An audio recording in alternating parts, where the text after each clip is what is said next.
Welcome to Discovery Tour by Assassin's Creed Ancient Egypt.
Welcome to Alexandria, planning of the city.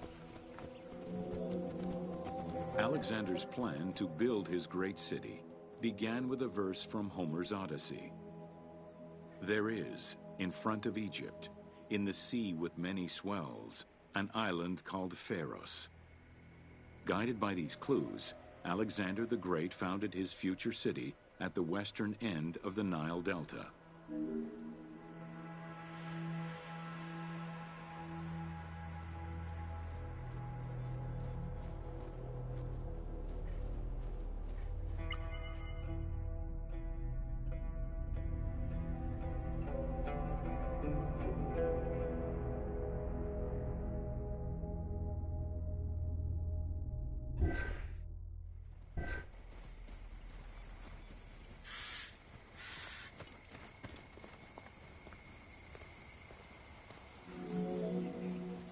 Though Alexander considered this location ideal for his great city, it presented considerable challenges. Too difficult to access during storms, the surrounding swamps threatened disease, and the limestone soil prevented the growth of healthy crops. However, due to the influence of his mentor Aristotle, Alexander the Great recognized that the true value was its strategic emplacement. Alexander knew that in controlling Pelusium to the east, Memphis to the south, and his crowning glory Alexandria to the west, he would create a triangular stronghold, allowing him to control the entire delta while giving him access to the Mediterranean.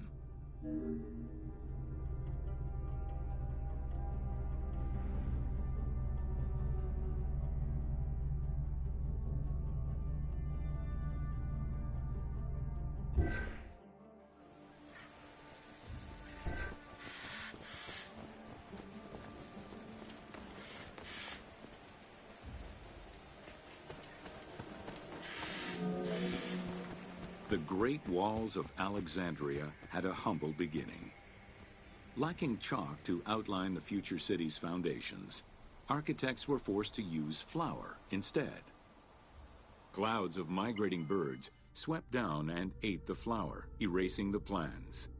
This prompted Alexander to seek guidance from the oracles, who reassured him that his future city was destined to feed a large population.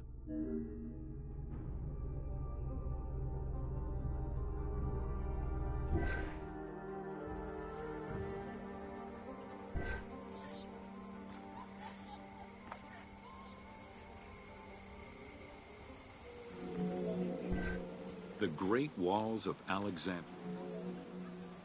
Excavations led by Mahmud Bey al-Falaki in the 19th century revealed that the wall enclosure measured approximately 5.2 kilometers in length and 2.2 kilometers in width. It was roughly 9 meters in height.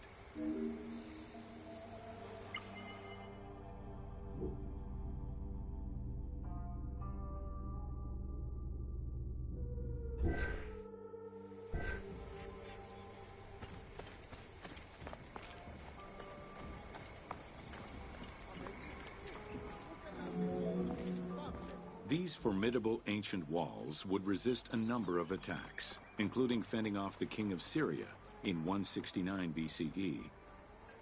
It wasn't until 295 CE that they eventually fell to Roman Emperor Diocletian, and this only after 8 months of relentless assault.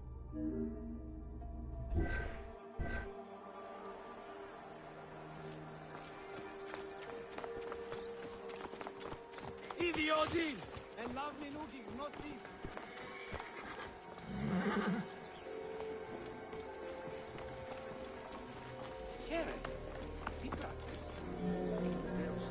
Alexandria's principal architect, Dinocrates, chose a Hippodamian grid plan. The grid maximized functionality, with wide, straight roads and canals running beneath them. Alexander recognized the military value of the city's design. The wide, parallel streets gave him optimal surveillance of the city, while allowing the unobstructed flow of troops.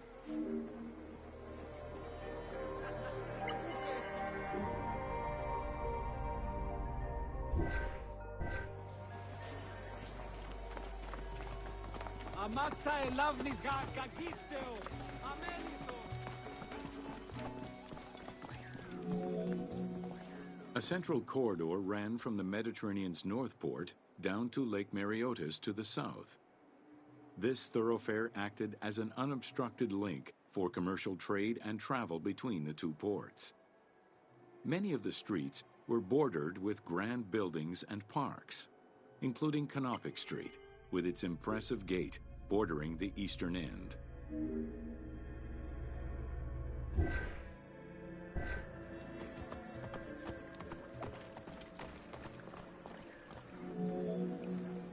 Alexandria was most likely built upon an already existing Egyptian village.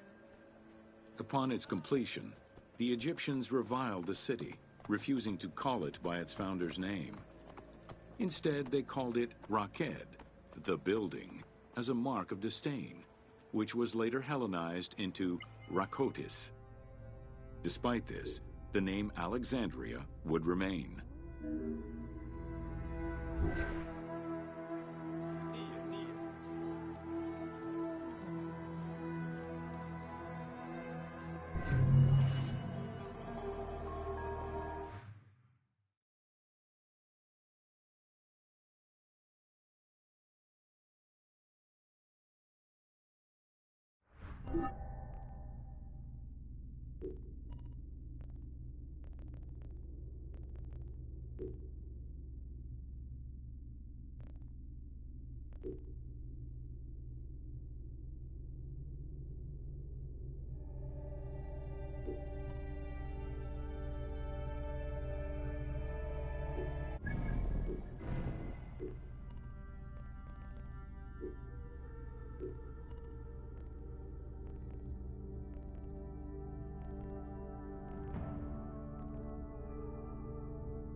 Welcome to Roman military equipment.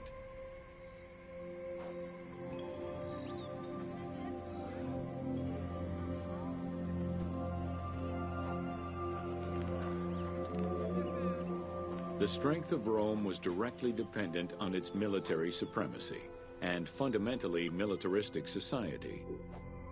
Regular citizens, comprised mostly of farmers and herders, joined to protect their land and families. In return for their service, members of this civic army were allowed to vote. Trained to be highly disciplined and obedient to superior officers, citizen soldiers developed a deep sense of loyalty to their city.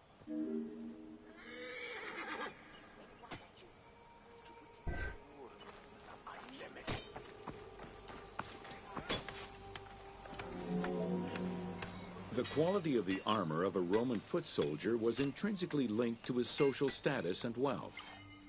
Chainmail was the most commonly used type of armor. Scale armor, made famous in today's media, came into use after Caesar's time. Foot soldiers carried large and oblong shields, while the cavalry used smaller ones of Greek origin. Soldiers were expected to carry their own kit, including the tools required for the construction of forts and tents.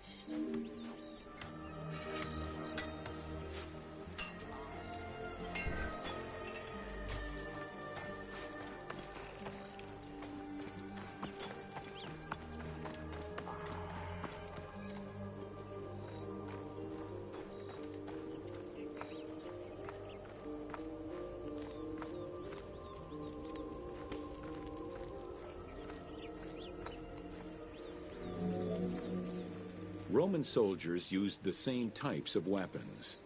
The stomach and face were the most targeted parts of the body. As such, a legionary was equipped with two close combat weapons, a dagger and a short sword, known as a gladius. One of the most ingenious Roman weapons was the javelin. Its pyramid-shaped tip pierced the body, while its iron shank was designed to break upon impact, stopping the enemy from throwing it back.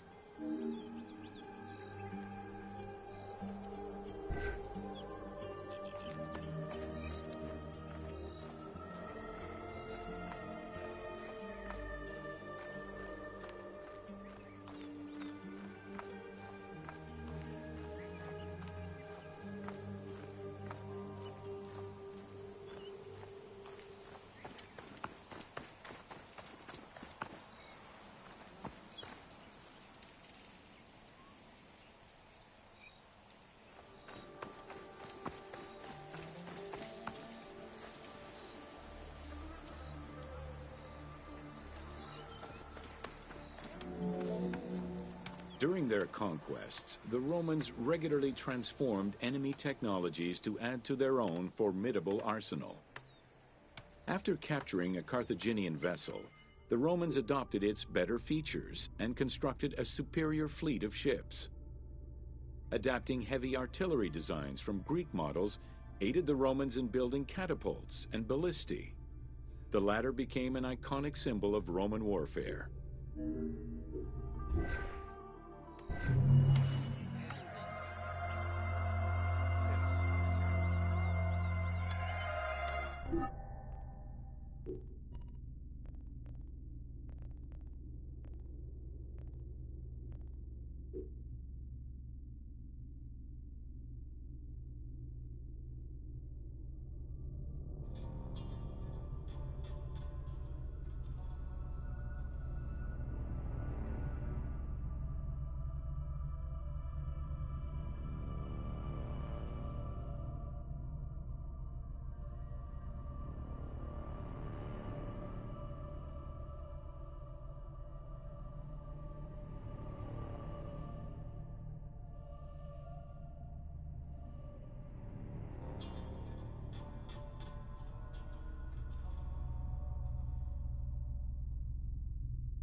Welcome to Roman forts. The size of a Roman military camp, known as a castrum, varied significantly depending on how many soldiers it needed to accommodate. However, they all shared common characteristics in design and construction, such as this fort before you, located in Cape Chersonesos.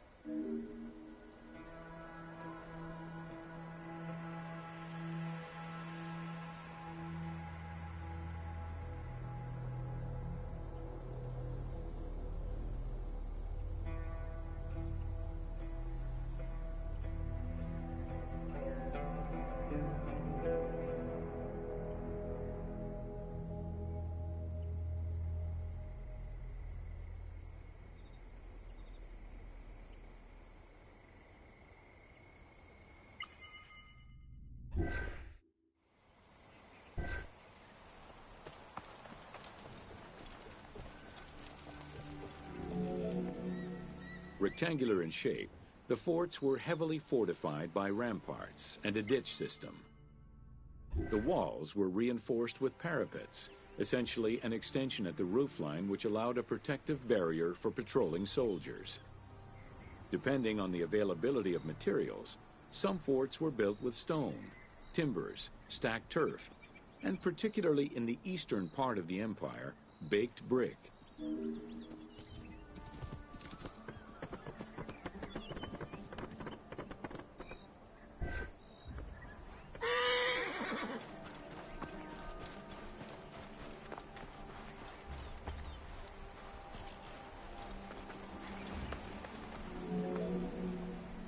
Access doors on all four sides were each flanked by guard towers. The commanding officer was positioned in the middle of the camp, giving him a clear view of the troops and the main gate.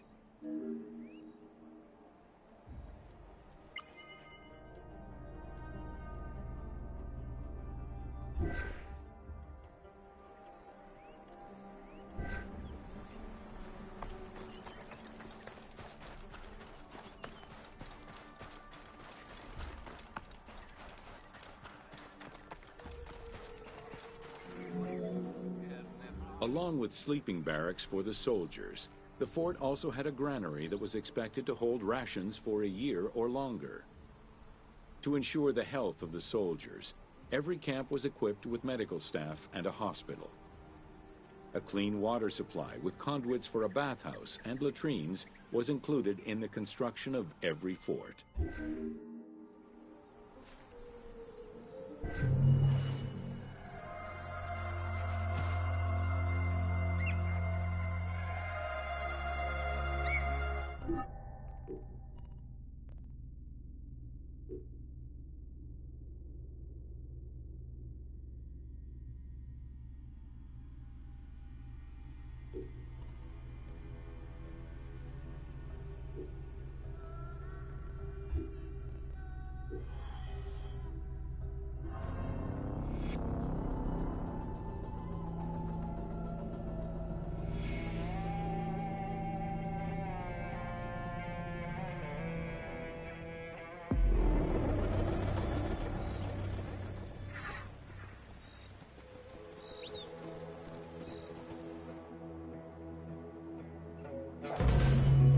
Welcome to the Forts of Cyrenaica.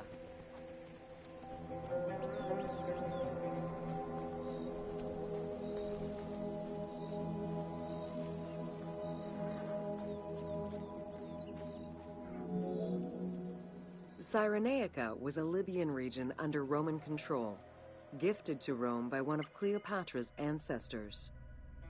The remains and foundations of ancient fortifications were discovered in the 19th century in the southwest of Cyrenaica, as well as a Roman garrison dating back to the 1st century CE.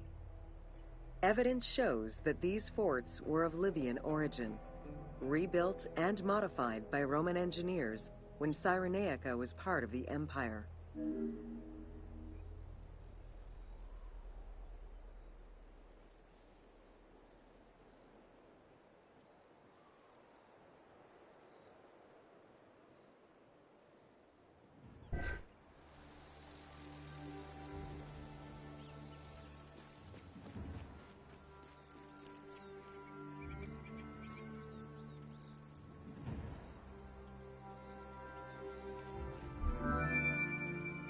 Stone was the most commonly used material to build forts in Egypt and Cyrenaica.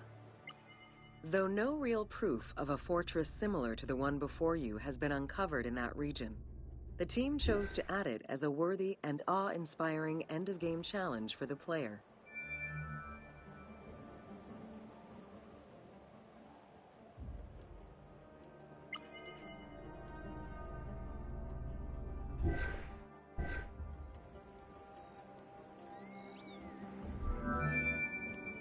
Stone was the most commonly used material to build forts in Egypt and Cyrenaica. Though no real proof of a fortress similar to the one before you has been uncovered in that region, the team chose to add it as a worthy and awe-inspiring end-of-game challenge for the player.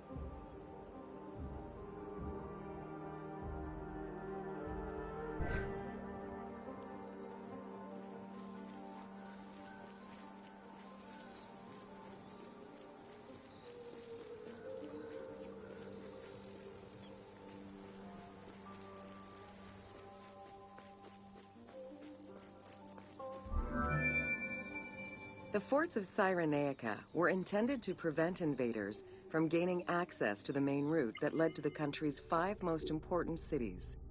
These forts were built close to coastal plains and deserts for added defense. 3 of these cities were recreated by the team: Balagrae, Apollonia, and Cyrene. Had it existed, the fort before you would have protected the road leading to Balagrae.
Other than reference to an attack around 404 CE and a military reorganization by Emperor Justinian during the 6th century CE, we still know little of the Roman military presence in Cyrenaica.